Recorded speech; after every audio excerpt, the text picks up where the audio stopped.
Al anochecer del día de la resurrección, estando cerradas las puertas de la casa donde se hallaban los discípulos por miedo a los judíos, se presentó Jesús en medio de ellos y les dijo: «La paz esté con ustedes». Dicho esto, les mostró las manos y el costado. Cuando los discípulos vieron al Señor, se llenaron de alegría. De nuevo les dijo Jesús: «La paz esté con ustedes. Como el Padre me ha enviado, así también los envío yo». Después de decir esto, sopló sobre ellos y les dijo: «Reciban al Espíritu Santo. A los que les perdonen los pecados, les quedarán perdonados, y a los que no se los perdonen, les quedarán sin perdonar». Palabra del Señor. Gloria a ti, Señor Jesús. Estamos celebrando esta solemnidad de Pentecostés, que es una de las fiestas más importantes del año para los católicos, porque celebramos la venida del Espíritu Santo. Y vemos que el Espíritu Santo viene a renovar la faz de la tierra. El Espíritu Santo les da valor a los apóstoles. El Espíritu Santo les abre el entendimiento a muchas cosas que nuestro Señor les había dicho. Son los dones del Espíritu Santo, los 7 dones del Espíritu Santo: sabiduría, entendimiento, consejo, fortaleza, ciencia, piedad, temor de Dios. Entonces, esa efusión del Espíritu Santo continúa hasta hoy. Hasta hoy nosotros estamos bajo ese soplo, digamos así, del Espíritu Santo. La Iglesia comienza su expansión, etc. Y en esta solemnidad, nosotros también podemos considerarla bajo el prisma de la Santísima Virgen. Porque el Espíritu Santo, cuando viene, ¿no?, viene primero sobre la Santísima Virgen y después sobre los apóstoles. Y así va después sobre todos aquellos que lo van recibiendo, ¿no? A lo largo de los siglos, el Espíritu Santo va siendo recibido. Entonces, fíjense que cuando se habla del don de lenguas, porque cuando leímos la primera lectura de los Hechos de los Apóstoles, vemos que los apóstoles comienzan a hablar y todos aquellos que estaban en ese momento, porque hubo una como explosión en la ciudad, todo el mundo fue a ver qué es lo que había pasado. Y se congregó muchísima gente. Y los apóstoles estaban hablando y todos se entendían. Había gente de los más variados lugares que hablaban diferentes idiomas, diferentes dialectos, diferentes lenguas, ¿no? Entonces, aquí es algo importante nosotros comprender que, claro, generalmente se presta atención en eso de los idiomas, de las lenguas, ¿no?, que hablaban los apóstoles, o cómo entendía la gente, porque son dos cosas diferentes. Una cosa es que usted pueda hablar varias lenguas, otra cosa es que el otro le entienda en su propia lengua y usted habla su propia lengua y el otro le entiende en su lengua. Son como que dones diferentes del Espíritu Santo. Pero, sobre todo, aquí hay un elemento fundamental. Es que, ¿qué es el fondo de esta situación? ¿Qué es lo que significa que todos entienden a pesar de que hablan diferentes idiomas, etcétera? Es que hay una unión en función de Dios. Hay una misma fe. Entonces, nosotros vemos eso hoy en día con más facilidad quizás que en esa época. Cuando usted se encuentra con una persona de otro país, incluso de otra raza, pero que tiene la misma fe, como que usted se siente, aquí somos los mismos, somos hermanos en la fe. Entonces, eso es muy frecuente para aquellos que han viajado a otros países. Por ejemplo, usted puede ir a África, o Asia, o al Oriente. Usted se encuentra con la raza negra en África, o la raza amarilla en el Oriente, o otros pueblos, otras naciones, en donde hay la misma fe, hay una cierta unidad. Cuando no hay la misma fe, yo ya he escuchado personas que han experimentado eso, que han ido a países donde no hay la fe católica, y la persona se siente como que no está en su ambiente. ¿Se fijan? Entonces, el Espíritu Santo, la venida del Espíritu Santo, de alguna manera, significa es que estamos en el fondo, no es solo hablar la lengua de un pueblo, no es una cuestión de entenderse del punto de vista del idioma, sino que es algo que corresponde más a una mentalidad, ¿no? Que corresponde más a una unión que se da justamente en la fe. Y fíjense, la Santísima Virgen se ha aparecido en tantos lugares. Se ha aparecido en Portugal, en Fátima. Se apareció en Francia, en Lourdes. Se ha aparecido en África, en el Oriente, en Japón. Aquí en América también se ha aparecido, etc. Nuestra Señora de Guadalupe, en México. En fin, hay una cantidad de manifestaciones de la Santísima Virgen. Pero claro, usted va a ver, ella en cada aparición habla la lengua con el que se aparece. Pero si ustedes ven, ahí hay esta manifestación del Espíritu Santo, que en definitiva, todos aquellos que somos católicos y que procuramos vivir en coherencia con la fe católica, constituimos un solo pueblo, ¿no? Es el pueblo de Dios, es la Iglesia Católica. Somos todos miembros de ese cuerpo místico que tiene como cabeza a nuestro Señor Jesucristo. Entonces, como somos miembros del mismo cuerpo, somos, como les decía hace poco, hermanos en la fe. Entonces, en Pentecostés, la fiesta de Pentecostés, ¿no? La Iglesia reúne todos los pueblos católicos somos, de alguna manera, todos aquellos católicos de todos los pueblos, somos miembros de la Iglesia, ¿no? Se unen todas las lenguas, ¿no?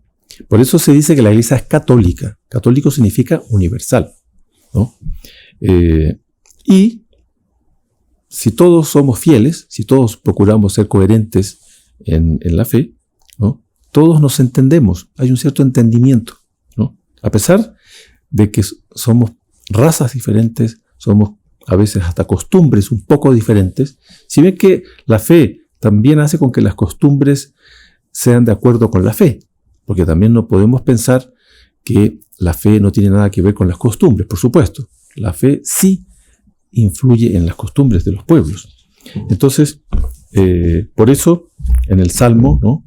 Rezamos, ¿no? Envía, Señor, tu Espíritu a renovar la tierra. Entonces, fíjense, hay una comparación que se hace de Pentecostés con la Torre de Babel. En el Antiguo Testamento sabemos que los pueblos que estaban en ese momento sobre la tierra, el mundo estaba comenzando, por así decir, a poblarse, la humanidad. Y en cierto momento hubo una especie de crisis de orgullo, ¿no? El ser humano es muy tendiente al orgullo. Entonces, esa crisis de orgullo llevó al hombre, al ser humano, a querer construir una torre y llegar al cielo, independiente de Dios, ¿no? Como quien quiere él hacerse Dios. Entonces, claro, los santos, los doctores de la Iglesia, nos presentan todo ese pecado de la Torre de Babel, porque después de ese pecado es que Dios provocó la dispersión de los pueblos. Ahí se produjo la confusión de las lenguas en la Torre de Babel. Y ahí la gente no se entendía, hablaban lenguas diferentes. Ahí se produjo una especie, como digo, de dispersión. Fue un castigo de Dios. Pero fíjense, como les decía, los santos, los doctores presentan la Torre de Babel como algo antagónico a Pentecostés, porque la Torre de Babel como que separó los pueblos. En cambio, Pentecostés tiene el objetivo de unirlos en la misma fe. Entonces, por eso en el Evangelio, ¿no? Nuestro Señor se aparece a los apóstoles después de la resurrección, y ya les dice, ¿no? Reciban el Espíritu Santo, ¿no?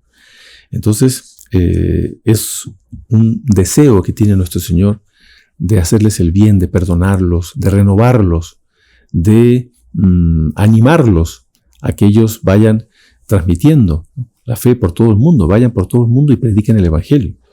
Entonces, nosotros tenemos aquí como contraste entre la Torre de Babel y Pentecostés, que son, por así decir, dos maneras diferentes de renovar, entre comillas, el mundo. Porque la Torre de Babel, en el fondo, fue un pecado de orgullo, y provocó una renovación de la faz de la tierra, sí, pero para el mal. En cambio, Pentecostés provocó una renovación de la faz de la tierra, pero para el bien. Entonces, fíjense, ahí ya podemos ver en el mundo en el que vivimos. Hoy el mundo está pasando por una crisis muy grande, crisis de fe, y que tiene como consecuencia la destrucción de la familia. La familia está en una crisis a nivel mundial. La crisis dentro de la juventud, crisis social, ¿no? Estamos en guerras, estamos en situaciones de descomposición social, moral, a nivel mundial. Entonces, vemos que se renueva la faz de la tierra. Sí, en una guerra se renueva, sí, porque se destruye todo, ¿no? Entonces, se renueva, pero claro, nosotros queremos la renovación, como que hay dos caminos, ¿no? El camino del pecado, que renueva, entre comillas, la faz de la tierra, y el camino de la fidelidad, que renueva en el sentido correcto de la palabra la faz de la tierra. Entonces nosotros debemos desear esa renovación de la faz de la tierra, pero en función de Dios. Entonces, en esta fiesta de Pentecostés es un día muy apropiado para nosotros pedir esa renovación de la faz de la tierra, ¿no? Este mundo en donde el pecado, la corrupción, la impureza, el fraude, etcétera, está invadiendo el mundo, la pérdida de la fe, la pérdida de las buenas costumbres. Entonces, nosotros debemos desear lo contrario, ¿no?